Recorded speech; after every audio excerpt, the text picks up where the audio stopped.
আসসালামু আলাইকুম বন্ধুরা, সবাই কেমন আছেন? আলহামদুলিল্লাহ, আমি ভালো আছি। আজকে রান্না করতেছি কচু শাক দিয়ে শুটকি দিয়ে ভর্তা আর কচুর ডাঁটা চিংড়ি মাছ দিয়ে রান্না।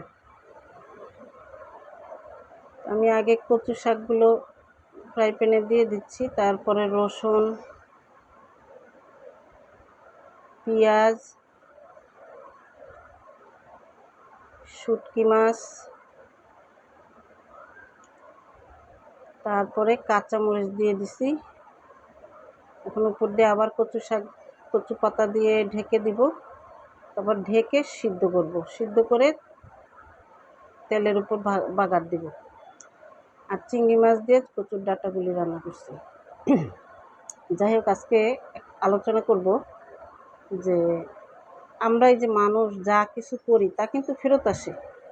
এই যে দেখেন, এমপি আনোয়ারুল আনার, তার মৃত্যুর সংবাদ শুনে বিশ্বাস করবেন না, আমি যখন শুনলাম, ইউটিউবে দেখলাম যে তার লাশটাকে কিমা করা হয়েছে, তখন আমি মনে মনে চিন্তা করতেছিলাম যে মানুষটা এমন কি পাপ করছে যে সে জানাজা পাইল না, সে কবর পাইল না, তার লাশ কিমা করা হইলো, ফ্লাশ করা হইলো, টয়লেটে ফেলে ফ্লাশ করা হইলো, তারপরে হলুদ মরিচ লবণ মাখাইয়া মাংস পলিথিনে ভইরা ভইরা ড্রেনে নর্দমায় ফালানো হইলো। মানে বিষয়টা কেমন জানি রোমহর্ষক মনে হইলো আমার কাছে।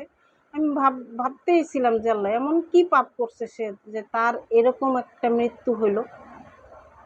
পরে তার 2 দিন পরে আমি দেখলাম একটা পোস্টের মধ্যে সবাই তার মৃত্যুর জন্য আলহামদুলিল্লাহ, সুবহানাল্লাহ, তারপরে ইনশাল্লাহ, মানে অনেক কিছু, খুশি হইলে যা হয় আর কি, মানুষ যা বলে।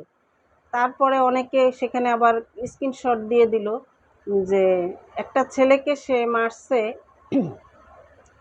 ছেলেটা শিবির করতে বলে গ্রামের 300 মানুষ গেছে তাকে রিকোয়েস্ট করতে, ছেলেটাকে যখন ধরে নিয়ে গেছে ছেলেটাকে ছাড়ানোর জন্য, কিন্তু সে ছেলেটাকে ছাড়ে নাই।